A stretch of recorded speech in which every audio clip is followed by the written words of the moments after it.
Well, good morning. And I too want to thank General Allen for being here, and what a great, staunch advocate for Army Aviation, and the Honorable Miss Shue. And I would tell you that, the time that I've been the branch chief for the last year, the one person that has truly made an impact for our branch, and I see it frequently because she always asks me, what does the warfighter need? And I tell you, that's the most important question that anybody that's making critical decisions, and that's Ms. Shue. And ma'am, thanks for that, because you certainly are a tremendous advocate for our branch and for our Army.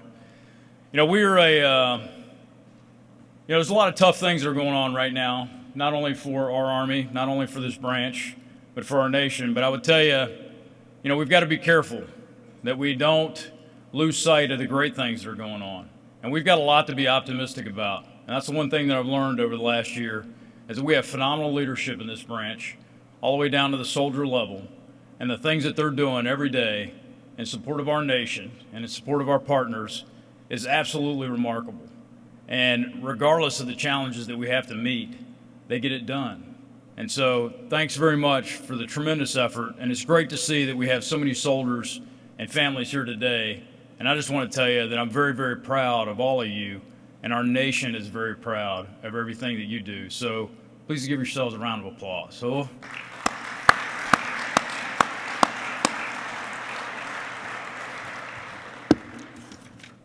let's go to the next slide. Am I controlling the slides up here? Oh, there we go. We talked earlier, our Army Aviation is truly an asymmetric advantage for our nation. And I believe that. If you look at the last 50 years since Vietnam, where air mobility really became a part of how we fight as a nation, we've been there, and we've been getting after it. We could not have done the last 13 plus years of combat without Army Aviation leading the way, providing the capabilities to our soldiers on the ground. And I would tell you that, as I talked earlier, we've got a lot to be thankful for. And that's a busy slide, and it doesn't capture half of what's gone on over the last year. We just kind of tried to pull some highlights. But I think it's really important for us to reflect on what these great soldiers and these great leaders are doing every day out there in service to our nation. We're in the middle of the Aviation Restructure Initiative, the largest restructuring of our branch, really kind of in its history. I mean, we're touching every single unit, all three of our total Army force, all three compos, is being impacted by ARI. And I'll talk a little bit about why that's important as we go forward, but that's going on today. We're reorganizing 4 combat aviation brigades. We've deactivated a number of units. As we mentioned earlier, the 159th is inactivating right now, rolling up their colors. We're getting ready to roll up some more additional colors here based on the restructure. All the while that's going on, we're fielding new units every day out there. We just finished fielding E-models to the 101st, and what are they doing? They're deploying with them. We're fielding Gray Eagle companies, and as soon as we get done with them, we're deploying with them. And I would tell you that it's absolutely amazing what our soldiers and our leaders are doing to bring new capabilities into the branch and immediately take them into the fight across all 3 of our compos. As you think about what's happened on the material side, there's a lot of programs that are out there that, even though we're under significant fiscal pressure, and we've lost 40% of our modernization account in the branch, but even though we're under that significant fiscal pressure, we're doing very well on maintaining those critical programs that we need to. As we push forward with the improved turbine engine program, we've got JMRTD on the horizon, future vertical lift, all of our modernization efforts with our 64Es, our Mike models, moving from L's to Victors. All of those things, although they're slower than we want them to be, continue on track through the hard work of our PEO, our Grade A SALT team, all of our requirements folks, and all the help that we get out of the G8 with the budget. So I think we've got a lot to be optimistic about there, although we do have challenges. We just released new doctrine, so all the brigade commanders, raise your hand that I sent you the new doctrine this week. So raise your hand right now, because I've got somebody who's going to hand you a test to see if you read it. Well, we just put new doctrine on the street. It's in draft form right now, so we'll work through that. But I think it really gets after how we're going to fight as an air-ground team and unified land operations. So we're refurbishing our doctrine. And if you look at what the units are doing out there, I mean, we've operated in 36 different countries this year. I mean, that's pretty amazing. And not only 36 different countries, but if you look at what we've been doing in those 36 different countries, it's been a wide variety of missions, from everything from, putting an aviation task force on a ship in the Pacific and sailing it to 2 or 3 different island nations and having task forces link up with them and executing operations, both training and partner capacity building, to what we're doing all over Europe, in every nation in Europe. As you saw with the 12th Combat Aviation Brigade, and now our first rotational unit, the 4th Battalion, 3rd Cab, 1st Assault Battalion that's on rotation is over there. I was just over in Poland and Germany getting to see them come in. So we're rotating. It's kind of like going back to the day of Reforger to some extent, but seeing those forces. And then we just brought home our aviation task force that was operating in Africa on a very difficult and tough mission in support of the Ebola task force there. Not to mention that we're still in combat in Afghanistan, in Iraq, and in Kuwait. And we continue to deploy brigades. The 101st Combat Aviation Brigade is relieving the 82nd right now. We've got the 34th Combat Aviation Brigade, a multi-compo brigade that's currently operating in Kuwait and Iraq right now. And we just trained up the 185th, getting ready to go relieve them. So we're continuing to conduct combat operations every day, and I will tell you the performance of the brigades that are doing this and the battalions is absolutely remarkable. So I think we've got a lot to be very positive about there. And we did see some firsts. We just deployed, we just had the 1st E Model Battalion, 64E, deployed to Afghanistan, and I will tell you that it performed remarkably well, and we were very happy with that. And as I mentioned, we've got some of the first aviation RAF missions going. And we're continuing to rotate cavalry squadrons into Korea. And that will continue here over the next 2 or 3 years as rotational forces. So we're having to be more expeditionary. We're fighting more decentralized. We're doing all of this while we're still doing 24 combat CTC rotations a year and still training all the brigades at home station. So the requirements are high, the demands are there, but our Army Aviation branch is getting after it. And that's the soldiers and the leaders that are out there in those brigades. And I'm very, very proud of all that they're doing every day. And if you think about what we're doing in the institution, we're making a lot of progress there. We're reshaping how we're going to do flight school. We're focused very heavily on what I call defragging the hard drive. We've got to change some of the training culture that we have and become less enamored with the technical things and more enamored with the operational things. So we're looking hard at how we do check rides, not to make them easier. They're going to be harder, but they're going to be focused on the right things. I've talked to all the commanders about this and gotten pretty positive feedback from the force that we've got to rethink and reshape how we train and how we think about the future, because the complex world, for us to be able to win in that complex world, we can't be heads down in the cockpit. We've got to be heads up. And so we're reshaping how we do training in the schoolhouse, and then how we're going to get after training out there at home station, which is an area that we've got to make improvements in. And we're under pressure right now with our flying hour program and our flying hour budgets. But we've got enough hours that at least, we've got to make sure that we make every one of those single hours counts and drive it towards the readiness that we need to be able to execute all of these operations. And we've got to fight for more resources to be able to improve that, especially in Compo 2 and Compo 3. I'm not happy with where we're at right now to be able to maintain the level of proficiency that we need to. So we'll continue that fight, but the Army does have tough choices to make when it comes to fiscal constraints. There's a number of other things on there. We've been in a lot of personnel turbulence, obviously, as we go through ARI. I think we've done a good job of taking care of our 58D aviators that we're transitioning out.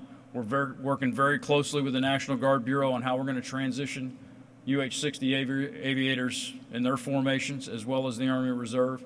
Because people, that's our capital, that's the weapon system, and that's where we've really got to focus our effort to make sure that we get that right. And although we may not be perfect because we're a very big organization, we're certainly striving for perfection, and I think we're getting better every day with how we better manage the transitions of all these units as we go through the Aviation Restructure Initiative.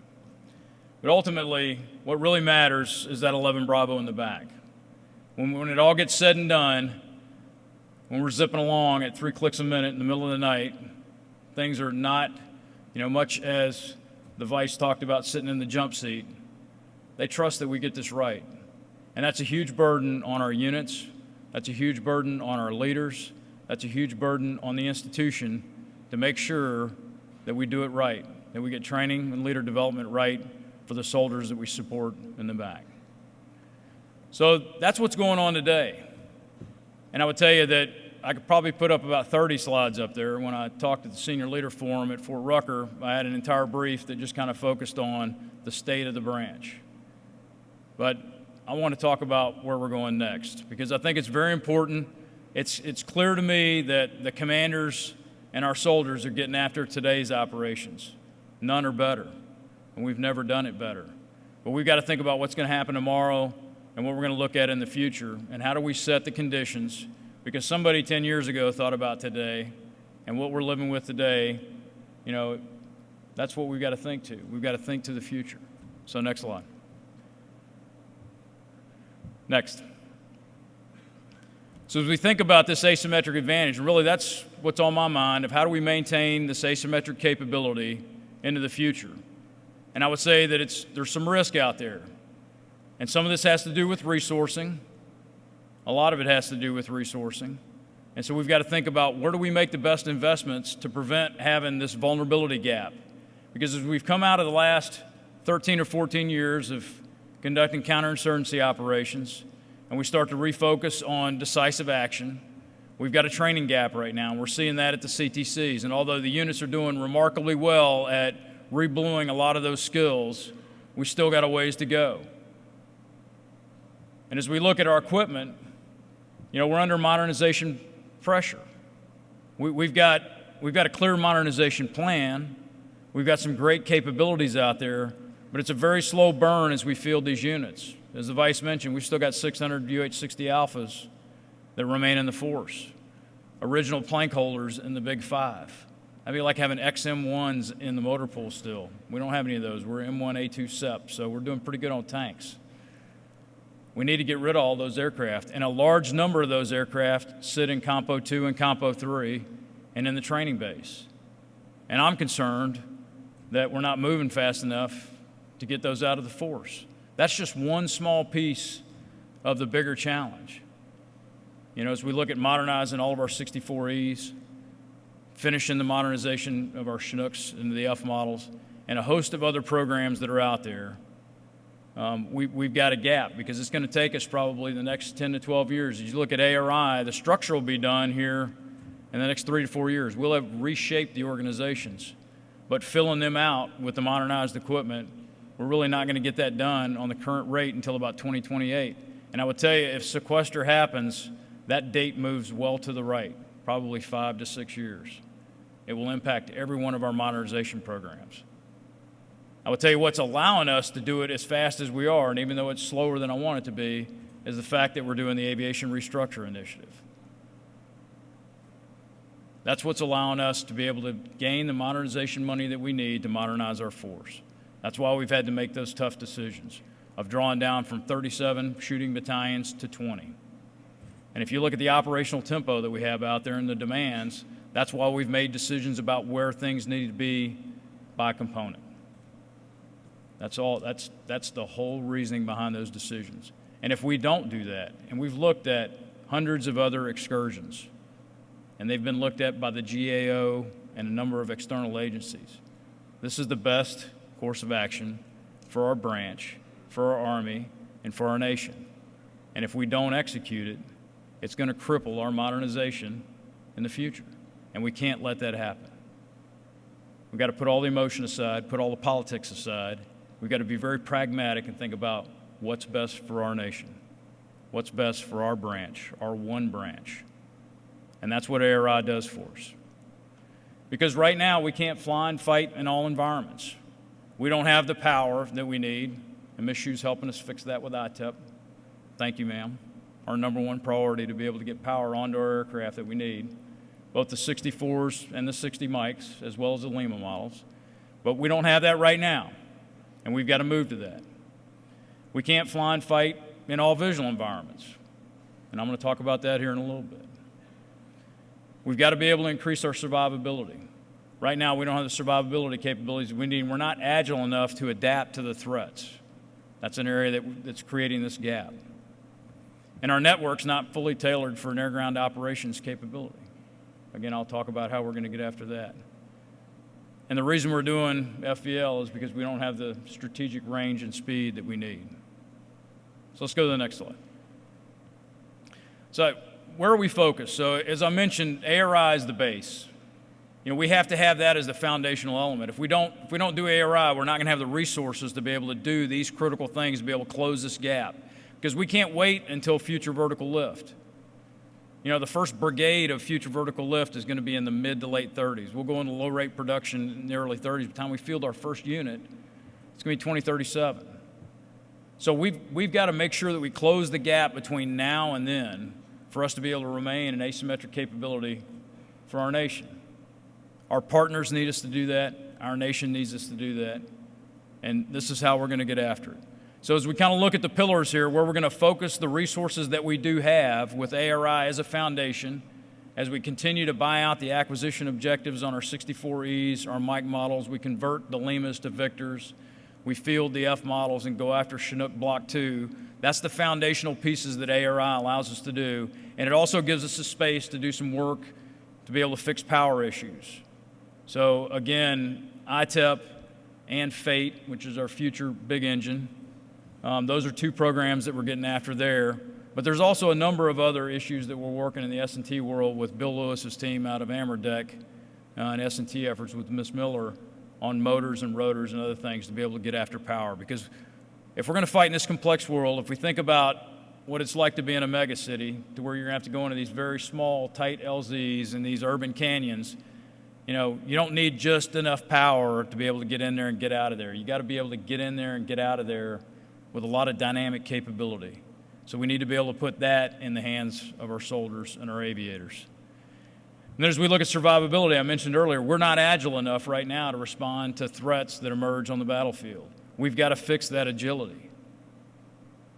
We have to be able to defeat the hour man pad when it presents itself on the battlefield, and if it's a new one, we got to be able to rapidly adapt to that. We're too slow right now to do that. That's an issue. And as we look at Mission Command, you know, over the last 5 years, the network has grown, but it's grown apart from Army Aviation, and we're fixing that. We're accelerating, getting after SRW, the soldier radio waveform. That's what our soldiers are using on the ground right now, and we've disconnected our aviators from that. And talking to soldiers out of the 101st a couple of weeks ago when I was there in a brigade commander, he couldn't believe it. He's like, we took 2 steps back, and I said, you're absolutely right. So we're back in the NIE. We're back to accelerating, going after this new radio waveform that our soldiers are using on the ground so we can rejoin the air-ground team.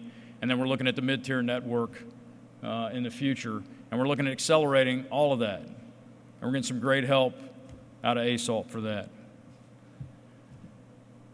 And I'll save training and leader development for last because I think that's going to be the one that's most important. But as we think about operations in all environments, degraded visual environment, you know, if you think back when I was a young aviator, I came in, we were just kind of getting away from full face 5s and starting to fly cutaways. That's why I went into 58Ds, because it mandated in the Dash 10 that you had to use AMBUS 6. So that's what drove me to be a scout. I thought that was pretty good. But, you know, if you think about that, that was a pretty significant shift in our capability. And we've remained relatively static since then. And we have got, if we're gonna maintain overmatch and truly be game-changing, we have got to be able to fly and fight no matter what the weather, no matter what the visual conditions are. And we've got a lot of the capability right now. You know, out of the 3 pillars of this thing, with our flight controls, you know, the visuals that the aviator is going to use, and the sensors. We've got a lot of these capabilities that are resident right now, and we're not going to wait until FVL to put this out there. And BORS, which was the original brownout rotorcraft solution, that's not going to be the solution. We've got to get after degraded visual environment capability sooner, because that's going to give us an advantage that no other nation will have. So we're going after that much earlier, and we just put a bunch of money into RDT&E, and we've got a bunch of S&T money going into it right now, and I want to accelerate us getting to degraded visual environment capability, because that will be game-changing for our soldiers, for our aviators on the battlefield. And we're talking very closely with the Maneuver Center, because the same stuff that we're going to put on our aircraft we need to have on our tanks and our vehicles, because they've got to be able to fight in that same degraded visual environment. So we're working very closely with them to be able to combine our efforts to move forward. But that's going to be a game-changing thing that we can't wait till 2035. That's disruptive technology that we've got right now that's maturing, and now's the right time to go after it. So we're going to make an investment in that. We're going to have to put some other stuff at risk to be able to get that, but that's some of the leap-ahead technology that we need to go after to put in the hands of our soldiers and aviators. And then finally, from a training and leader development perspective, because this really underpins everything that we do, and regardless of what piece of material we put in the hand of a soldier, if he's not trained or a leader's not trained to be able to operate it, then it's wasted money. And frankly, our soldiers and leaders can do a lot with not having gold-plated equipment. So as we look at the flying hour programs, I talked earlier about how important it's going to be for us to recoup that, because we're flying really down at the individual crew level in Compo 2 and Compo 3 right now, unless they're getting ready to deploy, and then really kind of platoon plus company level in the active component. And that's unacceptable. Our business is way too damn dangerous, and the threats are way too high for us to fly at anything but proficiency levels. So we're working very closely with the building, with the G3, to try to find the resources so we can get our home station training back up to where it needs to be. Because we're going to start to see, and we saw this in the 90s, we started to see accidents go up when proficiency went down, and we don't need to revisit that, because we're still in combat, and we're still sending units into combat. And not only are we sending them into combat, we're also putting them in a number of other environments, as I said, all around Europe and Africa, that we've got to have trained and proficient crews. And here at home, you know, California Guard out there putting out fires every day. That's not easy stuff when you're in the middle of those. And you can't do that with untrained crews. And there's a number of other instances out there where we've got to refocus and really drive home getting after leader development and training. So next slide. So as we think, you know, over the next 5 to 10 years, how we close the gap, then what's next? And I talked about 2037 being the first future vertical lift brigade.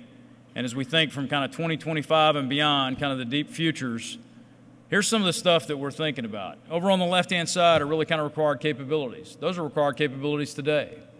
And if you think about the Army operating concept that the Vice told all of you need to read today, and I would tell you it's a great read, out on the right-hand side are those things that, you know, I think when they wrote the Army operating concept, what was on their mind was Army aviation. Because, I mean, there's nothing in there that doesn't apply to us. And I would tell you, we deliver all of that. But as we think to how do we realize the potential of the AOC, so for industry, as you think about things, down in the middle there are some of the things that we need to think about. So we've got to get after increased speed, range, and payload for expeditionary ops. That's what JMR is going to do for us. That's what ITEP's doing for us. That's what Future Vertical Lift is doing for us. So I think we got a pretty clear path on all of that.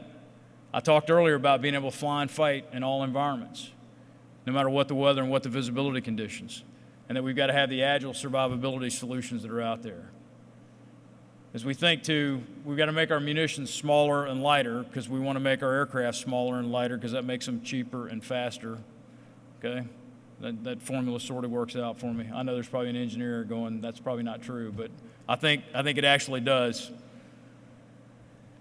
And then, you know, we've got to get away from being reliant on airfields with our unmanned systems. So our future family of unmanned systems are not going to require an airfield. So, and that's coming soon to a requirement near you.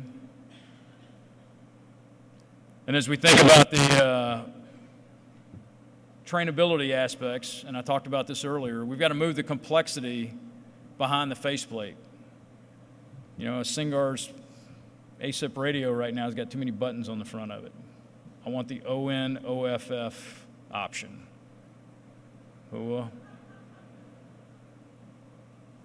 Just a toggle switch would be nice. Yeah, so we got to put that complexity, because the more complexity we drive into the soldiers, and that's why we're going through this whole defragging the hard drive effort down at the school, as well as out in the operational Army. We're forcing our aviators and our soldiers to have to learn just too much technical stuff. We need the machines to do some of this for us. So we could use your help out there. And then we're looking ultimately, you know, at cockpit commonality, you know, because it kills us right now, the number of aviators, number of aircraft we've got to train people in. So we've got to reduce the training base, that you get trained in one, you can fly them all, you just learn the mission set. That's where we're going with future vertical lift. Behind the cockpit probably ain't going to look the same, but we're going to go to a common cockpit. That's the intent. And then we got to figure out how we reduce the maintenance burden. You know, we're going to continue to have pressure on force structure. And we've got about the right amount of, we've got just enough teeth left. So we got to figure out how do we preserve the teeth that we have right now, so we've got to reduce the tail. And I'll tell you, we don't have enough tail right now to live with the processes and capabilities we have. So we've got to figure out materially how do we reduce the maintenance burden on the soldiers, the maintenance burden on our aircraft, and the amount of structure we've got to have. And I also mentioned, or at least up there on the slide, you know, and I think this is pretty important for everybody to understand. A lot of people come back and say, hey, we ought to do a lot of this unmanned stuff. And unmanned's good, but unmanned doesn't mean it's unmanned. And I would tell you our unmanned formations are bigger than our manned formations. So everybody who's developing unmanned stuff, we need to unman your unmanned stuff. Okay? Don't man up your unmanned stuff. You're wearing me out. Oh, it really is. I mean, it takes too many soldiers to operate this stuff. It takes too many soldiers to maintain it. So again, I know they're great capabilities, but as we think to the future, that's what I need you thinking about, because we're going to have less soldiers. Our Army will have less soldiers. And every time we put a new piece of equipment, if it takes some sort of specialization, that's not a good piece of equipment in my book. So think hard about how you do that. And not everything needs to be gold-plated. You know, we have the very best equipment in the world, but not every piece of equipment has to be the best piece of equipment in the world. And we're making some really hard decisions about requirements of what's good enough. Because sometimes a really kick-ass soldier with just a decent piece of equipment is going to make the day, and that's good enough. So we're looking hard at what needs to be good enough and what needs to be world-class, because world-class everything is world-class unaffordable. So we're looking very hard at our requirements, because that's what we need to do, because as we give it to the material developers, they're gonna build to the requirement. And so we'll continue to work hard on that to make sure that we get our requirements right in the future. But ultimately, as I said, I think we've got a lot to be very optimistic about. Go to the next slide. Next. But all of this together matters for one reason, and I talked about it, where we're at, where we're operating around the world, the phenomenal things that our soldiers are asked to do every day, some of them still in UH-60 Alphas. It's pretty remarkable. I mean, every one of those little dots up there is where we've been this year, and many times, multiple times back to that dot. And there's a number of missions, everything from our global response force that stands every day to the Army Contingency Force. Again, as I said, all the CTC rotations that are being executed. And the multiple deployments back and forth to Afghanistan and Iraq across all of our compos. And there's all kinds of other missions out there that nobody even knows about. I mean, frankly, I'm not sure that I even know about all of them. I'm surprised every day of finding out, oh yeah, Army Aviation was here doing this or doing that. But this is why it matters. This is why we've really got to pay attention to where we're going in the future, because this demand signal will not change. I would argue this demand signal will continue to go up. And with 22 aviation brigades that we're going to have between all three compos, we're going to be busy. Our soldiers are going to continue to be busy. And we've got to make sure that we give them the right equipment at the right time, give them the right training and the right leader development as we move forward. So next slide. So as I started last year with a vision statement, I'll end this year with a vision statement. And we've done a little bit of refinement on it, but it's fairly close to what we thought about last year. And I've talked a lot about these, but I would tell you this is what's going to continue to guide my focus as the branch chief, because we've got to maintain this very unique asymmetric capability that our nation has in both scale and capability. I mean, one of our combat aviation brigades has got the combat power of most nations' air forces. So it's pretty remarkable capability that our nation has. But our nation has become very, very dependent on this capability. And so we have to be careful that when we become dependent upon something, we don't become complacent about it, always being able to rely on it, and then all of a sudden it's not there. that the capability that we need is not there. And so we're very focused on that. And as you look through, as we restructure the branch, and we need to continue to get through ARI, we'll have a commission. The commissioners have been announced.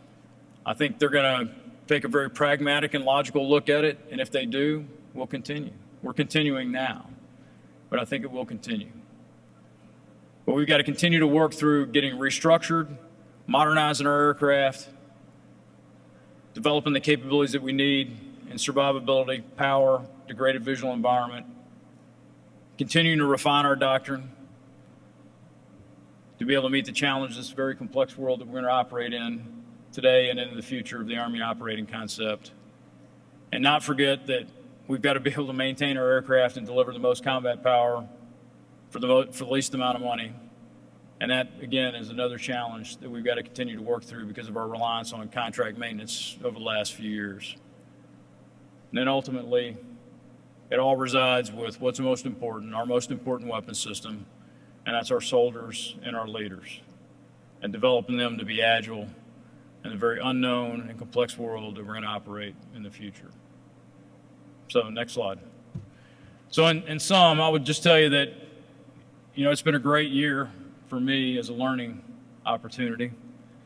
Being a little wet behind the ears, the first one of these quad days, I think I was in command for a couple of weeks, to see what the branch has done.